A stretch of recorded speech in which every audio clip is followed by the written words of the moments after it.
is happening, fellow fantasy GMs? I am JJ Wang. He is the bearded one, DJ Dove. And with our powers combined, we are the Fantasy Couriers.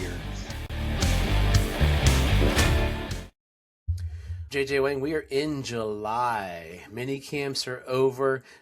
Players basically get a little bit of respite, go on a vacation, working out to stay in shape so they can get ready to rock and roll come August. Now is the true. I say it all off season, but now is the true. Don't do anything stupid because you're not going to be in the building kind of time. So, are you getting ready for drafts, letting things flow? Or are you resting as well, like the players? Yeah, I mean, I'm not, I don't know if I'm really resting. I mean, I'm still paying attention, but like I said, you got another couple weeks before it really starts, setting the mood. Still kind of slow, but yeah, I mean, I'm keeping up enough. Sweet. Well, we're recording. I got a question for you. Then we'll get into today's talk. We're going to do a couple of talks, getting people ready for the season as we head into August, when we'll then start. We have our actual first draft on August the 1st, and it's my fault because the only day that works for people to come to my house. But get you all ready for your redraft leagues that are coming up, because most people, we have a couple going through, but most people are done with their rookie drafts. We have a rookie draft in one of our, I have them dragging forever actually, coming up. But today I'm heading off. Before we record this, I'm heading off to the Scott. After we record is actually, I'm heading off to the Scott Fishbowl, and something cool I got. I got a new shirt made. You can see it if you're watching. A Fantasy Couriers DJ Dove Fantasy Turf Wars shirt. $10 on Amazon. It's not the greatest shirt. Like, it feels like somebody made it. Like, it's got like that hard kind of like iron. Well, somebody definitely did make it. So like someone made it at their home, like some very big versus a printing press, but it'll serve its purpose. I was like, I wanted to wear something like that to support both podcasts at the Scott Fishbowl. But here's my question for you to help me hash through here. I have, and we got to choose our draft slots. I have the number 8 pick. It's standard scoring for the most part, a couple of additions, but the big thing is it's super tight end premium, like 1 point extra you get points per first downs. Tight ends get an extra touchdown, extra point per first down, extra point per reception. So they're like super tight end premium. I have the 8th pick in a super flex league.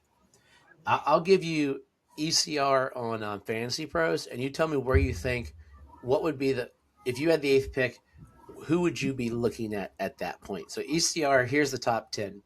Josh Allen, Bijan, Gibbs, Chase, May, Puka, Lamar, McCaffrey's right at 8, Jackson Smith and Jigma, Jaden Daniels, Jonathan Taylor. That's 11. If you're at 8, which is like McCaffrey, Lamar is 7, and JSN is 9, what are you looking at there? It's super flex. So they could go stronger quarterbacks up ahead of that. It's industry. So they tend to toss quarterbacks. What are you thinking at 8? I mean, I'll probably take the best quarterback available, because I don't know if there are going to be 8 quarterbacks taken. There's going to be probably 1 or 2 people that probably take like the best running back or the best receiver. So, I mean, if Lamar is there, I would definitely take Lamar. But that's probably where I still want a quarterback, because there's still plenty of other options at other places. And there's only how many is it? 12 people. 12 people, yeah. Yeah, so I mean, you still got a good quarterback. You need 2 strong quarterbacks, so you're not gonna stand much of a chance. So let's say Lamar is gone, and you're looking at, right at this point, Jaden Daniels, Joe Burrow. I'm guessing your pick right there. Joe Burrow. Would it be Caleb Williams or Joe Burrow? Well, if Caleb Williams is available, I would take Caleb Williams before I took Lamar.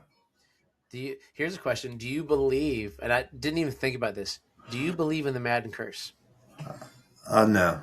Okay. That's good, because, I mean, so far it's been, I forget who it was. There was one recently. I mean, statistically, last year you knew that Saquon was going to be Madden cursed, because you'll never repeat a season like that. Like, you back to back, it's historically impossible. It's so far in history has been historically impossible. Historically, they take the best player from the previous year, and most of the time, that best player isn't going to be the best player the next year. So, I mean, but they took Caleb Williams. He wasn't the best player last year. You're right, but he's probably one of the most popular. His popularity is growing. Yeah. So But I mean, like he's still got a long ways. He's still got a long ways to increase his productivity. It's not like they took him at the peak of his game, yeah, and now he has nowhere to go but down. yeah, and he lost that stud DJ Moore. Wah, wah, wah. It happens. So I did grow. I have been reading like Luther Burden might be a guy I want to get. And the thing about the draft is it's only I didn't learn. I learned this recently. Show how much I knew. It's only 10 rounds in person, so it'll be about 3-4 hours because there's a lot of hula going on, and then the rest of the rounds will be slow draft. So next week I should have most of my team filled out. But a guy that I'm rising on, and you'd be proud of me within Caleb Williams, is Luther Burden. I don't know if you've heard this about Luther Burden. I was listening to this interview the other day that when he was drafted, he was mad, not happy at all, grumpy as all get up. And I don't know who the reporter was, but he said, "Yeah, I went up to Luther Burden and said, are you mad?" He's like, "Oh, I'm ticked off. I'm very angry." Well, does it He's like, matter what? at when he got drafted, he's like, Well, be better in college. I mean, he yeah, did. If you don't have a great, I mean, he was okay in college. I mean, he was fine. But what are you mad about? I mean, you want he's got that I am the best receiver okay. Well, mentality. then go prove it. I mean, it's not being where you're drafted unless you're in like in the fifth or sixth round. If you're in like the top 3 rounds, you're going to get opportunity. And if you think you're that good, then why does it matter where you're getting drafted? Because if you think you're that good, you're going to play and you're going to get paid. Clearly, his college career wasn't that great, or he would have been drafted higher.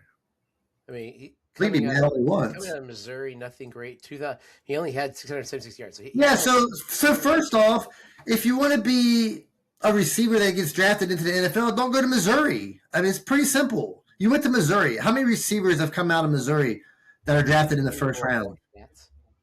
How many quarterbacks from Missouri ever get drafted? Chase Daniels.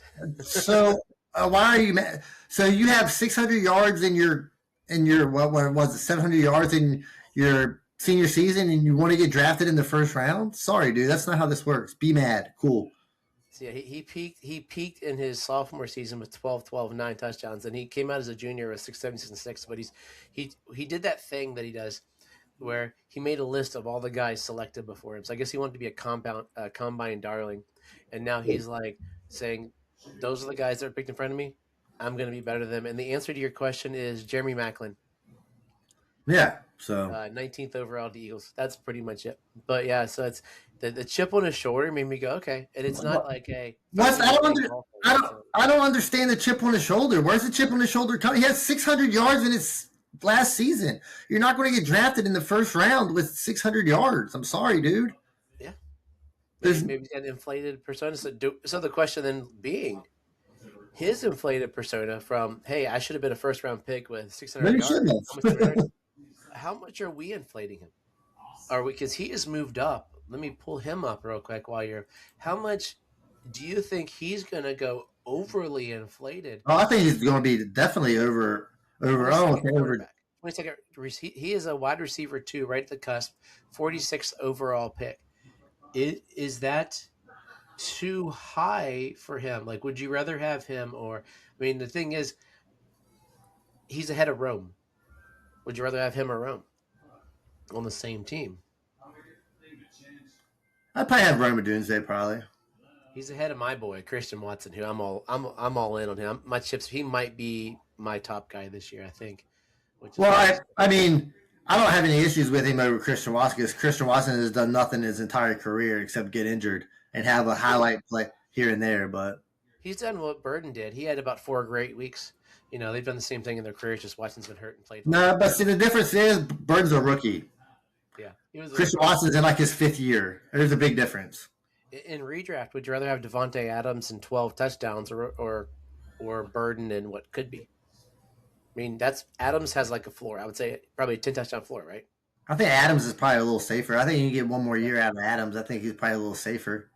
Yeah, so I mean, there's a bunch of guys in there that I think. I mean, he might not be overly. I mean, he might be wide receiver 3 is where I think I probably will end up with him. But No, he's not. There's no way you end up with him there. He's no, be no, no, drafted. no. I said that's where as far as I don't even know. I might have him ranked higher. I haven't without. Well, I got my rankings right here on paper in front of me. That He's pulled not up. getting drafted as a wide receiver three. No way. Let's see. I probably have him higher as I'm asking this. I have Rome Yeah, ahead of I him. mean, I like Luther Burden. I mean, I think I like Luther Burden. I mean, he's fine. I mean, I've got no issues with him. I think he's going to be good. I think the whole offense is going to be good. Who would have thunk in my initial DJ Dove rankings? I got him really high. I got him as a high wide receiver But too. but I think in his case and him picking and him like saying that all these receivers were picked ahead of me. I want to be better. Cool, dude. You had 600 yards your senior season or your junior season. Get out of here. There we go. So, as we're getting ready for the season, you want some of that draft excitement? Join Fast Draft. It's one of the newer draft leagues that are available. Download the app, Fast Draft. Use the code Couriers. You can get up to $50 a match to have some fun. There's great best ball. There's an IDP league, all sorts of things throughout the season. It's one of the few that I've actually won on. So, see if you can follow me, challenge me, jump on the Fast Draft the app. Use the code Couriers. Makes us look like we're a professional league. Thanks, guys. So this week we are going to be grumpy. We're going to be a little angry, and it really it's nothing original in my brain. It came out of the article I wrote this week for Fantasy Pros, which was talking about guys that it might not be that you totally hate the dude. It might be that you're just like at that cost. I'm not ready. I'm not willing to draft that guy. And that's right. One of mine is a contrarian kind of pick. And I told one guy I was talking about when I did the article, I said, it's more contrarian, but based upon what you get from his production versus what you could get, around later from a different guy that could be similar. So we're going to go through today, guy. Maybe it's a guy that we're like, garbage. Don't want this guy ever because I was burnt so bad. I got a laundry list of those dudes. Maybe it's a guy that we're scared of. Maybe it's, and like my fourth guy is a shocker. Maybe it's a guy that we just have that weird, sometimes gut feelings. I've had some gut feelings on fantasy football that have been great and some that have been bad because really we don't know what's going to happen. Josh Allen could go out week one and break his arm in his season shot, and all of us who are taking him number one are totally doomed. That's football. That's part of the game we play. So we never know. But based upon where we are on this standing in history and future, we're going to pick some guys. And we're going to see if the other guy agrees on that guy. If that's a guy that, I don't want to really have that guy on my team or he's slightly overvalued. Any thoughts as you went into picking your guys for this? No, not really. I mean, like I said, I don't know if I really, I don't know if I really hate. There's not. I don't have any guys that I really. Well, there's one that I kind of hate, but other than that, it's just guys that I'm just underwhelmed with, kind of. Underwhelmed, yeah. So, who's your quarterback? I'm gonna go C.J. Stroud. Had a strong rookie season. His last two seasons have been Last his second year, he had 3,700 yards. Last year, he had 3,000 yards, 19 touchdowns. It's just not very good. The defense is going to be really good. So you don't need to be a great quarterback with great numbers, but you do need to look the part. Make just not lose games. And I mean, during the regular season, CJ Stroud was fine, but you just got that bad taste in your mouth in the playoffs, and is from where he was at in his first season, and then his second season came around, and he acted like he was God's gift to quarterbacks when he gave Caleb Williams his little speech about, "Hey man, don't worry, you'll be okay. To get better from here." And it's done nothing but get worse for him there. And Caleb Williams is 5 times better than C.J. Stroud ever will be. So I don't know if C.J. Stroud should ever be giving anybody advice ever in his entire life because he's average at best. So I'm probably staying away from C.J. Stroud. So CJ Stroud is one of those. A lot of the industry will agree with you. They've got him basically the last quarterback in a 12-team superflex at 24, 142 overall. I'm going to be contrarian for a while. Like, do I think CJ Stroud is a QB1? No. I like CJ Stroud as a person, good dude, whatever. That doesn't matter as far as fantasy. He has, as you said, progressively gotten worse touchdown wise every year. And I guess the bonus for him, he's got two good things in his favor. I would say that if you are still a Stroud believer, is that he's been in last year. He only threw 8 interceptions, which is Eli Manning would throw a bajillion interceptions. They're trying to get him in the Hall of Fame, but but he only had 19 touchdowns, which in a passing league is not something you want out of your And QB. Finished quarterback 20.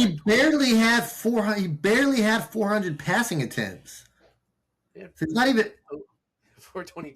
he's not even passing a lot. So I mean that's I think that goes to show you what the Houston Texans kind of think of CJ Stroud. They're not really letting him cook. Well, obviously he can't cook, so I wouldn't let him cook either. So yeah, I mean if they keep him at this level of, hey man, go do this. I mean, it's struggle bus, man. Yeah, if he's a guy you want to reach for a super flex QB3s where you want to reach on him, the silver lining for CJ Stroud is that they went through a offensive line revamping. So CJ Stroud's mind wasn't there. He's progressively gotten worse. Excuses forever, but the test will come in the first month or so, seeing if the line, which has been almost totally revamped, affects him, and if having a competent backfield mate, David Montgomery, could be give is a great blocker as well. Could be another support for CJ Stroud. But yeah, I get the fear in Stroud. I was all on board when he came in. So excited that first year. I've traded away my Stroud last year. I got him for a sack of potatoes in one of my super flex leagues. Like I got to hope he steps up this year because my quarterbacks are stellar. Josh Allen and Matt Stafford. So I'm like, sweet, I'm good. Then I got Kyler and CJ Stroud, so I got to pray a little bit this year as we're moving on. My quarterback is really more hinged upon. I believe he's the best player in football, but he got hurt. And how's he going to come back? What's the offense going to look like? It's Patrick Mahomes, currently QB 11, 91 overall, and that's in the. Oh, that's So hold on. He is the best player in football, or he was the best player in football? He's the best non-defensive player. So, I think Myles Garrett's the best player in football. But I think he's maybe. You're saying Pat Mahomes is the best offensive player in football right now? Important. Maybe I'll change from best. Most important player in football, which would make him the best player in football, is what. But this year, what he's become where Brady was before Brady really shot off, managing a team, and then it's going to see what is he going to continue the Brady route or is he going to drop? I mean, the dude is what 31. 30, yeah, about 30. He'll be 31 when the season starts. He'll be 31. He's got a handful of Super Bowl appearances, handful of Super Bowl wins, been successful as I'll get up, but he's coming off. I don't know how you can have the 11th ranked quarterback coming off of that injury.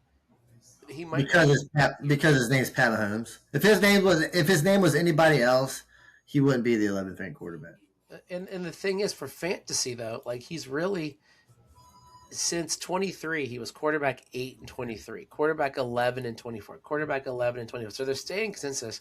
He was in the first handful of years, 1-8, 4-4-4, 1 was spectacular, but then he sort of became like that cusp QB1. So if you're a cusp QB1 and you're coming off of an injury, I love Pat Mahomes as a player, but I am not touching him above. I mean, he's above Matt Stafford. He's above Purdy, Nix, a handful of guys here that I would rather have because I don't want to have that fear because Rashee Rice, is he going to stay out of jail? Ken Walker III, I'll get him in. I must hate the Chiefs. I'll get him in a moment. But Kelsey's on his last leg. He just got married, They're selling garbage from Kelsey's wedding for eBay profit, apparently. That could be another topic for us to discuss. Stupid people buying stupid things. But where do you – I know you're a Mahomes – you don't like Mahomes at all. Where would you put – if you were ranking Mahomes 1 through 32, and he's not Geno Smith, so I know he's not last, where would you – I would still keep Mahomes in the top 15. Like I said, the last 2 years, he hasn't been a very good fantasy quarterback.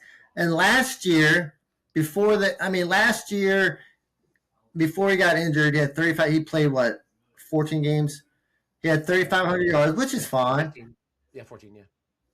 But he had over 400 yards rushing and 5 rushing touchdowns. Coming off an ACL injury, that's not going to happen. So those numbers are going to drop way down. And then if he's not going to be running like all that much and scrambling all that much, he's just going to be a pocket passer. what makes him any better quarterback than Joe Burrow? Or I mean, Joe Burrow's not injured, but I mean, I would definitely take Joe Burrow or Matthew Stafford or something like that over Mahomes for this year. He had a good run, but I don't know if I trust that he's still that quarterback he was in the beginning of his career. He's got to be for that run to continue and go up. He's going to have to be more like um, Burrow than Daniels as he moves forward. That's going to be what the game change is going to have to be, and they're going to have to get him some weapons. Is really what that comes down to. He's got Rashee Rice, who I think is a stellar receiver, but he's a numbskull. So Well, that's the problem. I mean, in the early years of his career, he had great weapons. He had great weapons to throw to, and now those weapons aren't there anymore. So, yeah, he was a good quarterback, but his weapons made him a great quarterback. So now he doesn't have great weapons. Maybe he's just a good quarterback. And just to continue on with my apparently hate for the Chiefs today, the guy I wrote about was Ken Walker the third, and we've talked about him, so I don't need to talk a lot about him. He is currently the number 9 running back, so sitting in as a running back 15th overall player selected, and I like Ken Walker. I've been a Ken Walker fan. The dude literally has 2 seasons over 1,000 yards, and one was 1,027 last year with 5 touchdowns and a committee. For his rookie year was 1,050 with 9 touchdowns. He's coming into Kansas City, and we've seen this movie before. Clyde Edwards-Helaire going to be a great running back. We're going to bring in this guy. I mean, they haven't had a 1,000-yard rusher since Kareem Hunt in 2017. So that's not something that's a priority for them. His only hope is that since Mahomes can't run, they're going to let him run unless they just have Mahomes pocket pass a lot more. But he's proven he's more successful as a committee back than other than that Super Bowl run. And I don't like taking him at running back 9 when after him I've got Chase Brown, Derrick Henry, Kyron Williams, to name a few. Like I would rather have I like Javante more. You might not like, but not a lot of people like that take. But Welker scares the crap out of me at his cost. He won't be on any of my teams that I don't have him already. But he's been on a team that likes to run the ball, and he's been an okay rusher. I mean, I don't understand how you could draft him as a number 9 running back when he's never finished better than 18th as a running back. So where does why is just because he gets moved to the Chiefs and everybody thinks he's going to get a 300 carries? I don't see him as that kind of running back, and it's hard for me to draft a running back that's in the top 12 when he's never finished as an RB1 and he's in year 5. Running backs typically don't get better, in year 5. They're usually better earlier in their career. So I mean, he is only 26. I mean, he's still young enough ish, but I don't understand why he's number 9 when he's never finished, when he's never had a good running back finish. Doesn't make any sense. Yeah, The Chiefs don't have good running backs. I mean, maybe it's not the running back, maybe it's the system. and because of what they did, the rest of their running back room is scat backs. So he's gonna get some pounds. Hey, the cat's there to party. He's gonna get some. He'll get most of the rushing touchdowns unless they give it to Mahomes or Kelsey does some like tuck and push things or whatever. But the rest of them, you got the rookie Johnson. They got DeMarcado from Arizona, and the second year guy Smith. They're all scat backs. So if any hope, he's got the 20 to 20s barring anything. But also there's that injury fear. But yet, running back 9 just scares the living snot out of me. He could prove me wrong. Who's your running back? My running back's Brees Hall. I mean, I've always liked Brees Hall, but like I said, he's had one RB2 finish. I mean, other than that, I mean, he's been outside the top 15 carries. I mean, he's had less than 250 carries pretty much in every year of his career, so he's not necessarily a workhorse running back. He's had 1,000 yards once, and that was last year, and he's getting drafted in his RB12, RB13. And it's pretty much the same thing as Kenny Walker. I mean, it's hard for me to draft you as an RB1 when you really don't have the pedigree as an RB1 at the end of the season. So I would pass on a running back later that will stand just as much chance of giving me an RB1 season.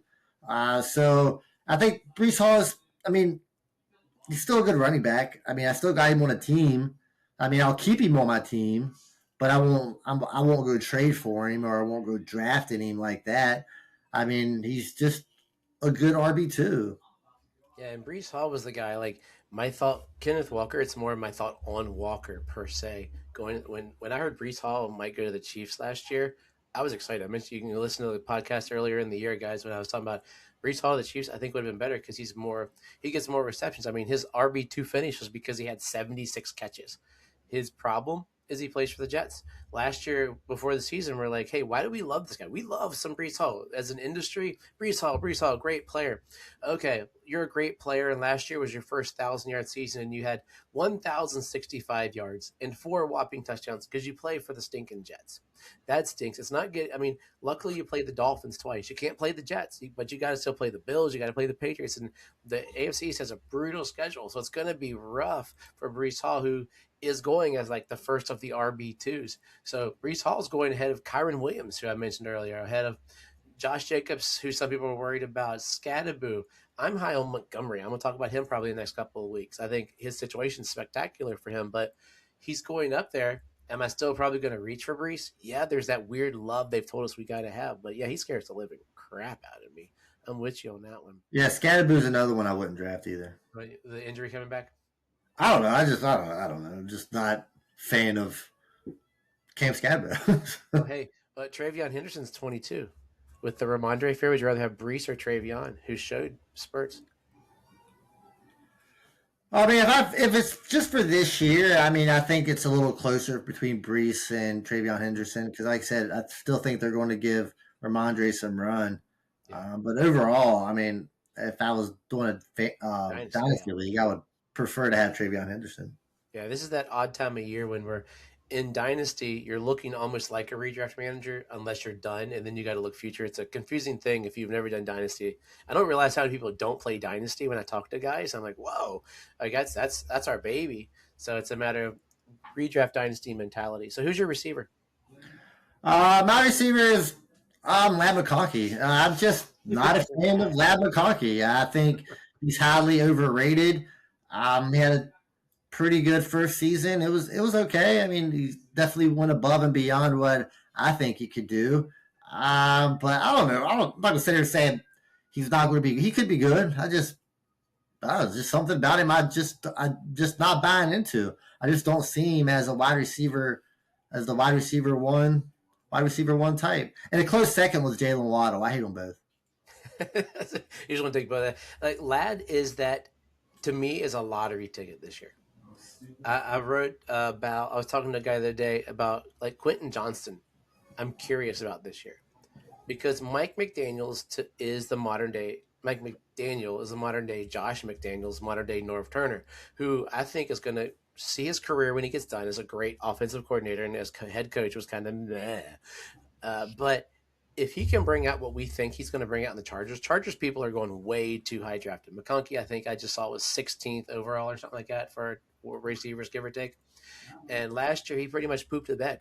But if we can get that running gun system from Miami that first year where Waddle and Tyreek both murdered it, somebody's got to catch the ball from Herbert. If Herbert's going to have this great year that's being guessed, is it going to be Ladd? Is it going to be Johnson, Trey Harris? They got a rookie in there, a couple guys in the room. Is it going to be they got two tight ends? Are they just going to send the tight ends out, or is it going to be Hampton or the two? You got Mitchell. Is it Mitchell out from Baltimore or Vidal? But there's a lot of mouths to feed. But is somebody going to come out? That's why he's a lottery ticket that I think we both have that like McConkey came in with like that weird stink that we weren't interested. Then the rookie year he just murdered it, and then last year it was like, oh, what happened, dude? But I think that was that.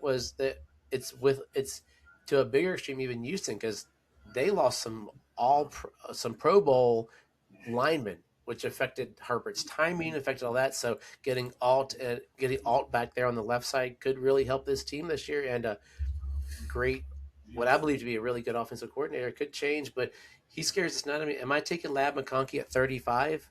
dude, that's the third round. Is he a third round player? Would you rather have McConkey? I mean, Malik Neighbors coming off that injury. We don't know. Would you have McConkey or Neighbors? For this season, Yeah.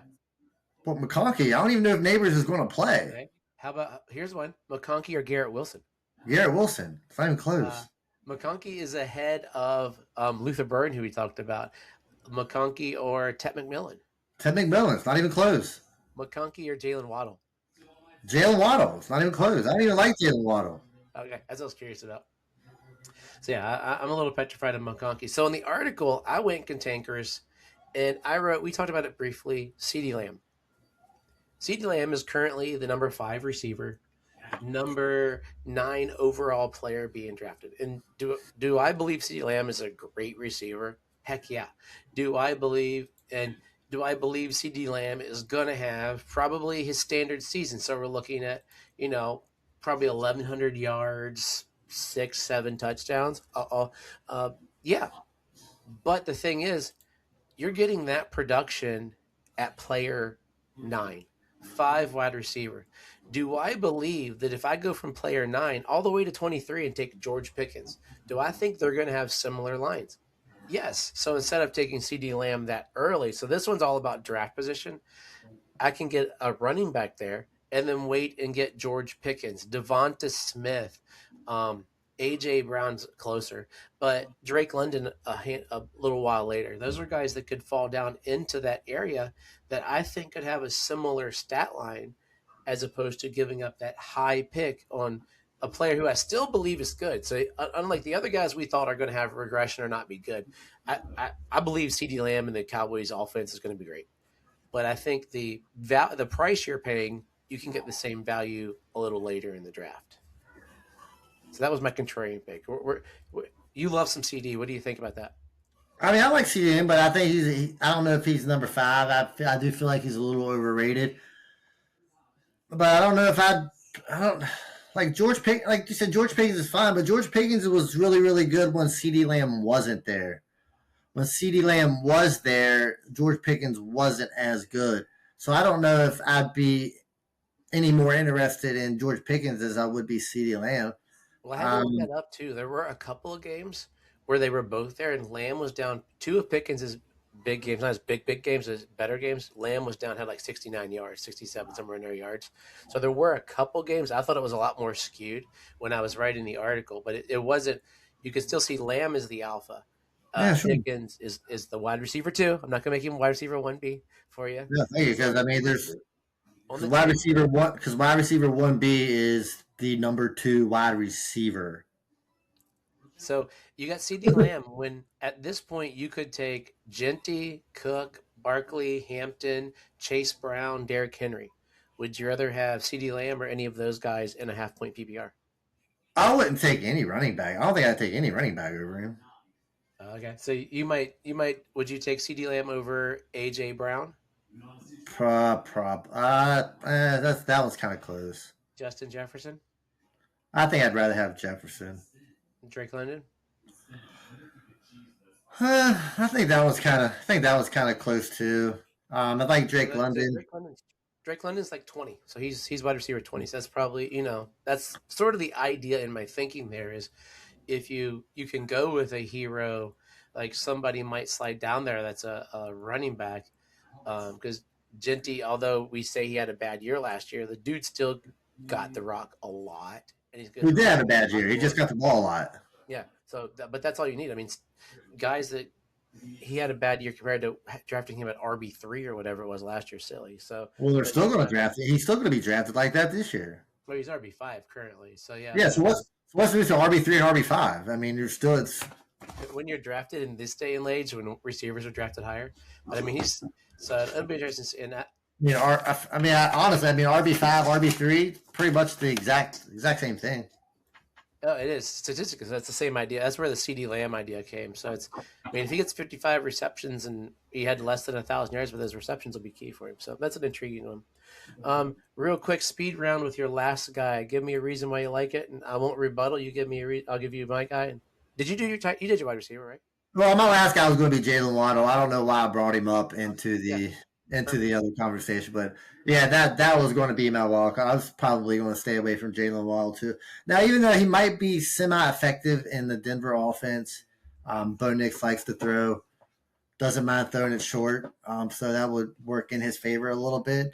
But overall, throughout his career, I think I've just learned my lesson, and I'm just going to stay away from Waddle. He just gets he was really good early and just gets worse year by year. I think next year's Waddle this year. I think he'll get acclimated to Denver. I think next year's the year when we'll see what comes out of that trade because you still have Cortland Sutton who will command the touchdowns, who Bo Nix knows, and I think that'll be what Waddle. I think I think he'll be fine this year. And I don't know if I. Oh, sorry, I'm not supposed to react, but yeah. So I'll see him next year. My guy, just the shocker of the year, is Devon Achan. Not to be confused with Trevor Etienne or Trevor Achan.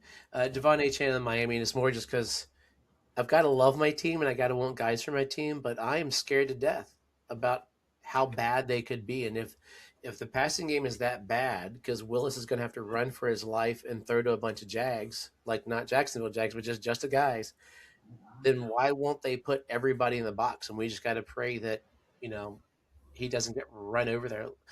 ADP is showing it though, like he's dropped down to where he is.